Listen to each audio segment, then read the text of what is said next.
Olá pessoal, bem-vindos à TVSC, aqui em São Caetano. Você está entrando no programa Enigmas, um programa onde o normal é ser diferente. O normal é ser paranormal. Tudo bem, Cris? Tudo bem, Kátia Gaia? Que honra, né, Kátia Gaia? É um prazer imenso estar aqui toda quinta-feira às 18h30. É verdade, né? Com vocês, Vamos agradecer ao pessoal da produção que tanto nos ampara aqui também, né? E olha, Kátia super elogiados, todo mundo está amando o programa, principalmente a produção do programa, a direção. É verdade, eu recebo... Então, ó, meus parabéns, vocês estão muito bons. É verdade, eu recebo mais de 3.000 e-mails por dia e isso é uma realidade. É verdade. Todo mundo agradecendo a produção da NET, do Canal 3 aqui, né? TVSC. Isso mesmo. Bom, mas nós temos uma pauta importantíssima, né, Cláudia? E antes disso, a gente pode avisar o pessoal que eles podem, através do Facebook, eles podem no WhatsApp e no nosso site, aqui da TV, entrar em contato e mandar sua pergunta. Eu ia falar do Facebook, mas também pode? Então, perfeito, também pode. É verdade. Temos uma sumidade aqui, pessoal. Ele é agente psíquico, ele é palestrante de cunho internacional, transpessoal também. Verdade, Kátia Gaia. E ele é uma pessoa já conhecida aqui no Enigmas, porque todo mundo adora quando ele vem aqui, né, Cris? Ele é polêmico, gente, mas ele tem muito conhecimento. Vamos apresentar Ricardo Mafia. Olá, Ricardo. Olá, seja bem-vindo ao programa Enigmas. Honra enorme estar contigo. Você já é remido da casa, né, Ricardo? Faço parte sou sócio aqui de carteirinha do programa verdade. Enigmas, né? E sempre divide muitos conhecimentos conosco. De coração, agradeço a Kátia, a você, Cris, gratidão ao pessoal da produção dessa TV, pessoal bem organizado, bem articulado, bem sincronizado, a você que nos assiste e que me assistiu outras vezes. Para mim é uma honra estar aqui, eu agradeço. Muito obrigado. Nós que temos que agradecer, afinal de contas, o Ricardo, ele divide o conhecimento que é para compartilhar esse mundo de consciência aqui na Terra. Bem, Ricardo, temos uma pergunta que não quer calar, né, Kátia Gaia? É verdade, Cris. O que é consciência transpessoal? Foi bem definida pelo Abraham Maslow. O Abraham Maslow, em cima daquilo que ele colocou até na grade curricular das universidades, principalmente de administração e psicologia, as hierarquias das necessidades de Maslow, né? Seguranças fisiológicas, necessidades de segurança, no caso, emprego, trabalho, né? Necessidades fisiológicas, segurança, necessidades sociais, uma forma de você ter a necessidade, redundância, de se relacionar com pessoas proativas, necessidade de pertencimento, autoimagem, autorrealização, é o que você estar fazendo o que gosta e estar tendo o retorno devido. Acima disso, nós encontramos no topo dessa pirâmide as experiências de pico de Maslow, que é justamente o que nós falamos de expansão de consciência. Expansão de consciência é essa que foi estudada em parte pelo Jung, depois pelo Roberto Assaglioli, um grande psiquiatra italiano, e aí nós vimos surgir a psicologia transpessoal que cuida desses estados de expansão de consciência. Então, expansão de consciência é sinônimo, você que está nos vendo, de consciência transpessoal. Em outras palavras, no sentido mais místico, teosófico, nós poderíamos falar que é o nosso Cristo interno ou o nosso eu superior, enfim, são aqueles estados superiores de consciência que, não obstante a pessoa possa estar passando por circunstâncias difíceis, de repente ela tem insights, e consegue perceber caminhos e manifestar os seus dons, as suas vocações e, consequentemente, habilidades a partir do momento que ela expõe e expressa essas condições. Maravilha. E o que é salto quântico, não é? Porque hoje a gente ouve falar muito sobre... Salto quântico. É. Salto quântico é um termo que é oriundo da física quântica. As pessoas acham que a física quântica é recente, através de um determinado filme que passou em 2006, Quem Somos Nós. Então ficou famoso esse filme e tal. E o termo salto quântico é utilizado até como jargão na área de psicologia e tal. Mas, na verdade, a física quântica teve origem através de Max Planck, em 1900, no ano de 1900, século XX. O salto quântico é o seguinte, cientificamente, você tem um átomo, que antigamente o Sir Isaac Newton achava que o átomo era um núcleo duro e sólido. Hoje, a física quântica, que é a física de partículas, observa, e não só a física quântica, a física clássica também, que o átomo é um feixe de energias. E nós temos as partículas subatômicas que compõem a nossa realidade, tanto física como, entre aspas, de outras dimensões. Então, um elétron, que é uma partícula subatômica, ele está numa órbita, entre aspas, de um átomo. De repente ele pula de órbita, vai para um outro átomo. Ora, é a mesma coisa que o indivíduo atravessar a rua, de uma calçada a outra, sem passar pelo meio da rua, aparece em outra órbita ou amplia a sua órbita. Só que tem um detalhe. Para o elétron ter essa subida de órbita, esse ampliar de órbita, ele recebe uma carga de energia. Então ele sobe, amplia a sua órbita, depois ele volta à sua órbita normal e emite toda a energia que recebeu. O elétron parece que tem uma consciência interpessoal. Em outras palavras, da mesma forma, quando nós recebemos a ajuda de alguém, alguma mão que é estendida para nós, Sim. e nós recebemos essa força, a tendência do indivíduo que tem consciência interpessoal é receber essa força e transmiti-la para o meio. Sim. Dividir, compartilhar. Eu quis colocar até o termo salto quântico quanto a uma metáfora da conduta humana. Então, o salto quântico, cientificamente, seria isso. Não é? Porém, você pode adaptá-lo. O milagre é um salto quântico.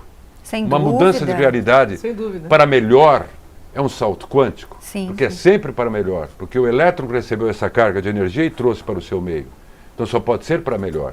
Então isso é muito utilizado hoje o termo salto quântico, mas é importante que as pessoas saibam, você que está nos ouvindo e nos vendo até, o que significa do seu ponto de vista científico.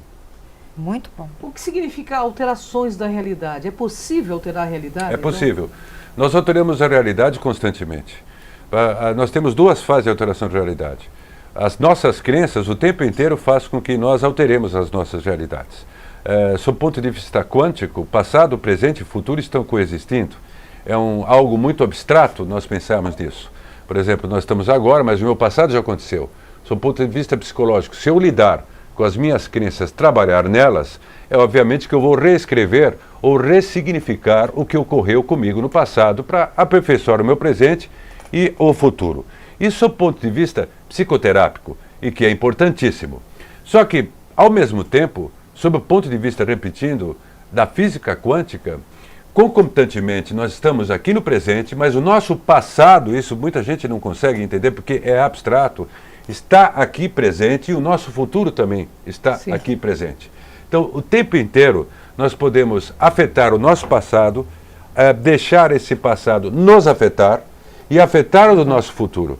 Quer dizer, o futuro está sempre em movimento. Então, é possível a alteração da realidade. Mas esse alterar de realidade não é uma coisa tão simples, porque, em primeiro lugar, tem que começar sob o ponto de vista psicológico, ou seja, você quebrar as suas crenças, entrar num processo de autoconhecimento.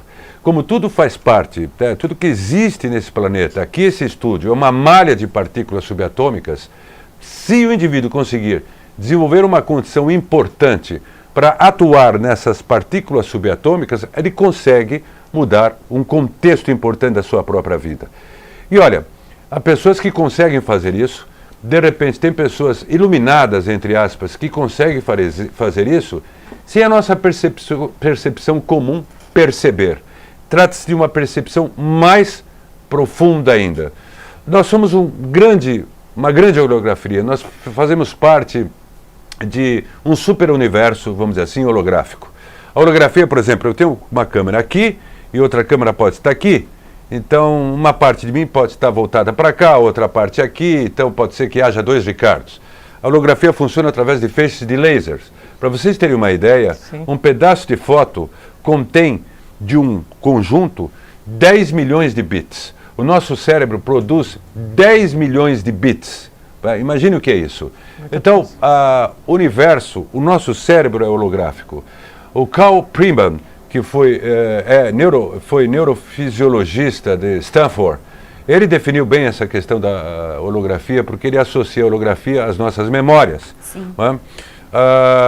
E o David Bohm, um outro físico que olha muito bem para esses lados aí, com quanto essa percepção holográfica da realidade, que é o caminho, vamos dizer assim, da própria física quântica, num alto nível importante, nos passa, de certa forma, até o que o misticismo, Sim. não misticismo distorcido, um esoterismo sério, que na verdade é um processo real de autoconhecimento, que tem a ver com a parte da percepção transpessoal, no caso, de certa forma coaduna-se essa percepção da física quântica com esse universo holográfico e que nós podemos sim modificar toda uma questão real da nossa realidade, uma redundância minha. Quando se fala de tudo é maia, isso independe, tudo é maia e não é, em função da impermanência. Mas sim. Nós podemos, quando a pessoa fala, se você coloca atenção em algo, os elétrons, as partículas subatômicas reagem à sua atenção, sem dúvida. Mas para mudar a realidade, tem que ter uma tremenda atenção, uma tremenda convicção de que você quer, do que você quer e principalmente do que você é. Então, para isso é necessário o autoconhecimento. Com Sem certeza. dúvida. Nós temos uma pergunta aqui, né, Cátia? Mas eu quero só alinhavar antes de ir para um outro tema, porque é muito interessante saber se existem ou se há condições de gerar distúrbios psicossomáticos que possam ser, nesse processo todo de mudança, né, de alteração de realidade. É possível? É possível, sim, e é o que mais acontece. Porque um psiquiatra tcheco, Stanislas Grof, que desenvolveu o que nós chamamos de respiração holotrópica, ele começou a fazer observações das pessoas que estavam em estado alterado de consciência e em expansão de consciência. Sim. Então, o São João da Cruz, quando escreveu A Noite Escura da Alma, ele não tinha, vamos dizer assim, as palavras, os termos que nós temos hoje em dia. Mas quando existe uma expansão de consciência, a nossa consciência é apoiada em veículos sutis, que nós conhecemos, as pessoas conhecem claramente, corpo bioenergético, corpo astral, que tem a ver com o nosso sistema neurovegetativo, corpo mental. Quando esses corpos vibram numa frequência superior ao normal, vai reverberar aonde? As pessoas esquecem do corpo físico.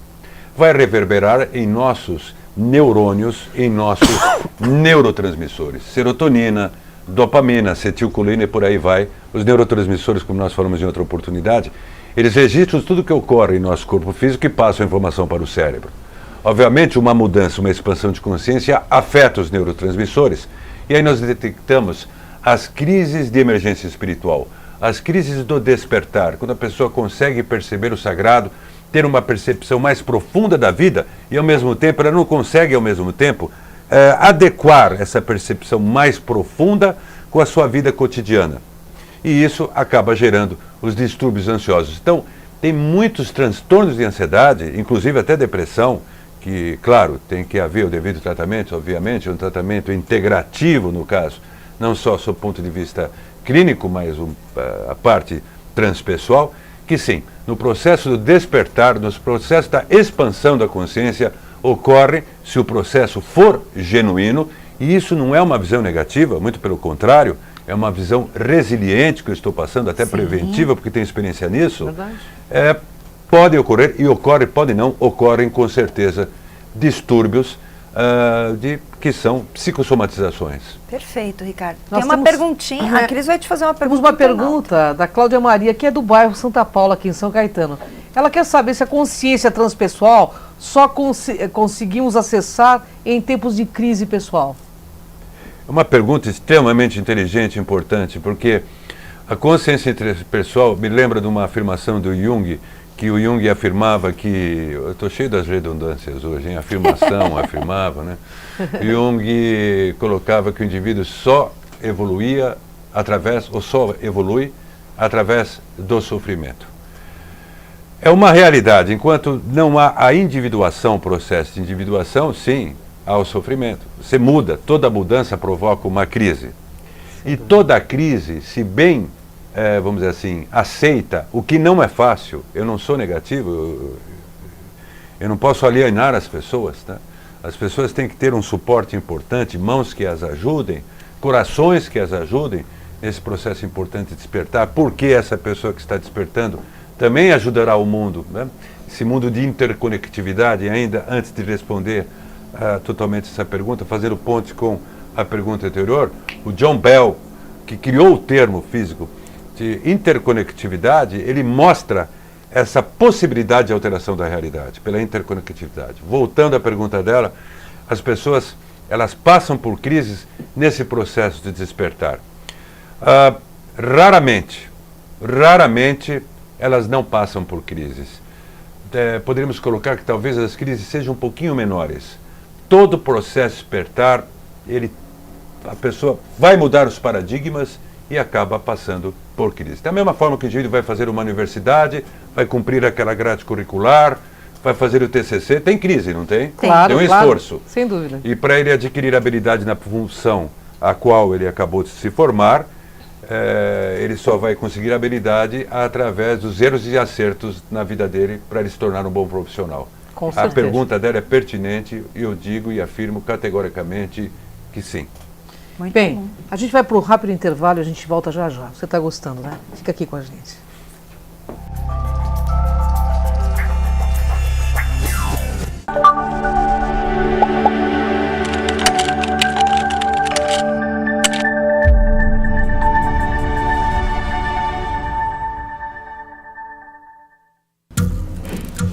As formas de comunicação mudaram, porém a necessidade das pessoas serem ouvidas continua igual.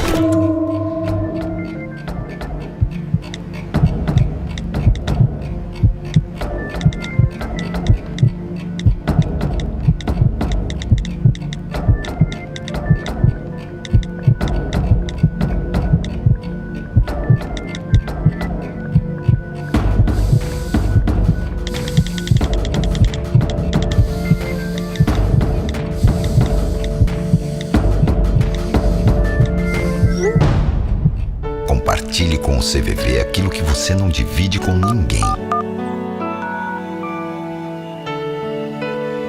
Valorizar a vida, é isso que o CVV faz. Ligue 141 ou acesse cvv.org.br e receba apoio emocional. E aguarde, vem aí, Vivendo Plenamente, o programa do CVV na TV. TVSC, a TV de São Caetano.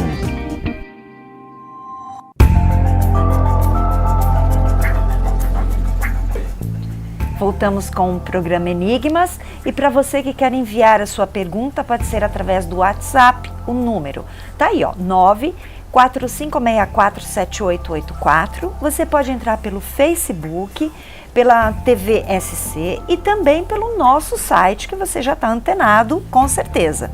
E eu tenho uma pergunta para você, Ricardo. Há uma forma de reconfigurar o destino? Isso é boa, hein? Essa Essa é para boa, mim hein, cara? eu vou amar. A forma de reconfigurar o destino está relacionada com a pergunta que eu respondi quanto à questão das crises. Sim. Só o fato de o indivíduo querer e desejar profundamente ele reconfigurar o seu próprio destino já é muito importante, é um passo importante. A questão é a convicção nisso daí. O mundo está sendo reconfigurado se nós notarmos. Sob o ponto de vista transpessoal, e se fizermos um link com uma observação teosófica, nós falamos que o nosso eu superior, a nossa consciência superior, um termo sânscrito, formado por Atma Buddhimanas. Atma representa a nossa vontade superior, vontade espiritual. Buddhi justamente é a nossa intuição, Manas é a inteligência criativa. A partir do momento que se alinha vontade, inteligência criativa e insights, o indivíduo consegue sim reconfigurar o seu próprio destino, sim. Porque essa questão de predestinação é um pouco relativa. Obviamente nós temos predisposições, mas nada é fatal, o futuro está sempre em movimento. A questão de reconfigurar o destino começa a partir de uma profunda convicção que o indivíduo queira reconfigurar o seu destino. Só que como emocionalmente, as pessoas, todos, nós temos os nossos condicionamentos e uma própria homeostase, ou seja, física, emocional, psicológica, é a mesma coisa que o indivíduo quando pretende ir para uma academia de artes marciais ou uma academia, enfim, não importa para quê, para condicionamento físico. No primeiro dia ele vai bem, no segundo dia também, no terceiro dia ele arruma desculpas, no quarto ele falha, e aí é a homeostase, é o hábito, é o condicionamento, tanto físico como psicológico, que se instalou no indivíduo. Então, o indivíduo volta àquele ponto anterior. A questão da reconfiguração de destino, a questão do poder mental, A questão de você aplicar o poder da sua mente, sim. Você pode utilizar o poder da sua mente, sim, para transformar a sua realidade, que é a realidade de todos, vai de uma profunda convicção. Essa profunda convicção normalmente não se tem acesso, porque ela se localiza, vamos dizer assim, em algo muito profundo, outra redundância, do próprio ser e da própria, vamos dizer assim, criação. O uno, Deus, vamos dizer assim, está em tudo, está em todos, são as partes, é que nem um grande holograma.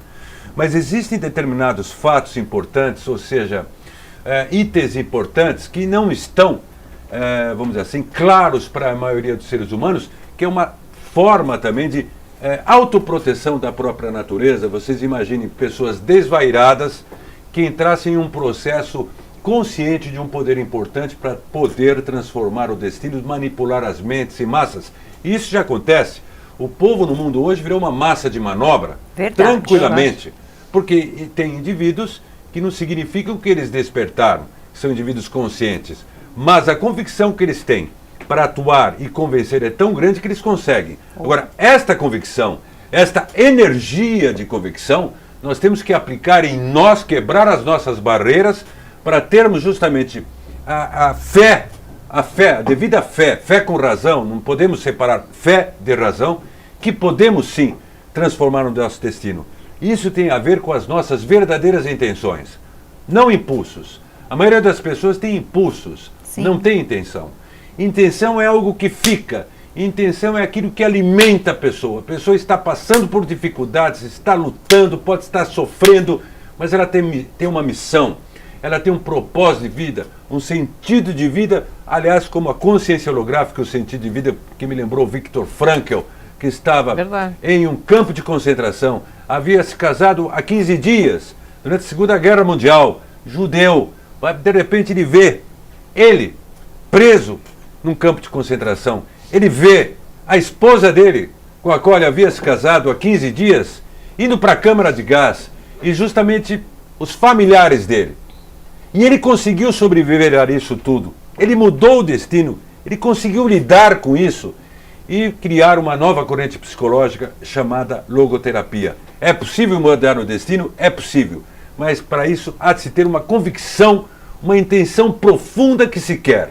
E se você já está sentindo algo existencial, importante, de mudança, que não quer calar no seu íntimo, que essa vida já está entediante, inercial no que tange a repetições constantes, e você não aguenta mais, está no limiar, na emergência do limiar, é um indicador importante, outra redundância, que o seu próprio eu interno, ou a sua alma, está te empurrando para você assumir uma transformação significativa na sua vida, encontrar, e para isso você tem que ter um propósito de vida, essa busca para o indivíduo mudar o seu próprio destino, ter essa reconfiguração que a Kátia e a Cris me perguntaram, é associada imediatamente com a descoberta real do seu maior propósito de vida. Bem, muita convicção nisso. Olha, Maçom Grau 33, né, falando com todo conhecimento de causa, né, você é o Maçom Grau 33, já um Illuminati. Eu sou um Illuminati, sou Grau 33, faço parte da grande loja maçônica do Estado de São Paulo e do Supremo Conselho do Rito Escocês para a República Federativa do Brasil. Bem, nós temos uma pergunta para esse Illuminati, então. O Fred Bertoni, ele está perguntando o seguinte, ele gostaria de saber se na expansão da consciência o indivíduo pode se perder caindo num caminho negativo. Existe essa possibilidade, sim. Tanto é que nos próprios processos de individuação, as pessoas falam, o indivíduo que passa por esse processo de individuação, de que, vamos dizer assim, desperta o seu self, não é? Nós temos o ego, a estrutura da psicanalítica nossa, e nós temos o self, né, derivado Freud e Jung. A partir do momento que o indivíduo torna-se cônscio de si mesmo, que não é uma tarefa fácil, porque a maioria das pessoas, não obstante elas possam ser bem-sucedidas, em função de educação, em função de formação, elas podem ser bem-sucedidas, mas a maioria das pessoas vive uma vida robótica. Elas repetem, elas não criam, elas não inovam. Então isso é uma vida robótica. Elas podem contribuir, olha, já é um ato heróico. Você ter muita competência, contribuir para o meio, criar família, isso é um ato heróico hoje em dia. Porém, muitas pessoas com essa competência acabam caindo numa inércia de uma vida robótica. Para a pessoa não envelhecer, o Philip Kotler, que até falava, e o Peter Drucker também, o indivíduo tem que constantemente buscar o conhecimento para evoluir. E quando o indivíduo atinge o self, ou essa individuação, que é justamente um processo de expansão da consciência, ele pode sim, ele pode, num determinado momento, perceber-se que tem tanto poder que pode ir para um caminho errado. Existe esse risco, sim. Bem, infelizmente estamos aí nos nossos momentos finais, né? Nós queremos seus contatos, porque todo mundo quer comparecer às suas palestras, tenho certeza, porque você deu um bom indício, um bom aprendizado. Muito obrigado, Ricardo. Que agradeço. Seus Gratidão, contatos. Ricardo. É uma honra estar contigo. Espero que você possa voltar outras vezes para nos brindar com seus conhecimentos. Nas próximas vezes vocês poderiam me chamar para falar sobre as harps, né? E sobre uma série de tecnologias hoje que o mundo tem e que nós podemos utilizar, até tecnologia holográfica e outras coisas que não dá tempo de falar aqui. Já fica o convite, então. Para Pronto. mudança, Já fica o convite. para não tem mudança de problema. paradigmas, associar a tecnologia para mudanças de paradigmas, definitivamente, para nós podermos fazer esse mundo ficar melhor, as pessoas de bem transformarem as de mal para melhor. Meu Facebook é ricardo.mafia. Eu tenho 3 perfis. O perfil válido é um perfil que eu estou com uma camiseta polo azul e com o meu microfone na mão. Isso mesmo. Facebook, ricardo.mafia. Devo realizar uma palestra dia 23 de abril, que é um feriado, é no meio do feriado. É Saltos Quânticos na Vida da Pessoa, a entrada é franca. Mas quem estiver interessado para mais informações, acessem o meu Facebook, ricardo.mafia. Gratidão Kátia, imensa. Cris, gratidão a todos. Gratidão. E aqui no Gratidão Enigmas, mesmo, e gratidão a você vocês sabe, todos. né? O Enigmas é um programa de quem reflete. Brilha. É simples assim. Vem com a gente nessa jornada.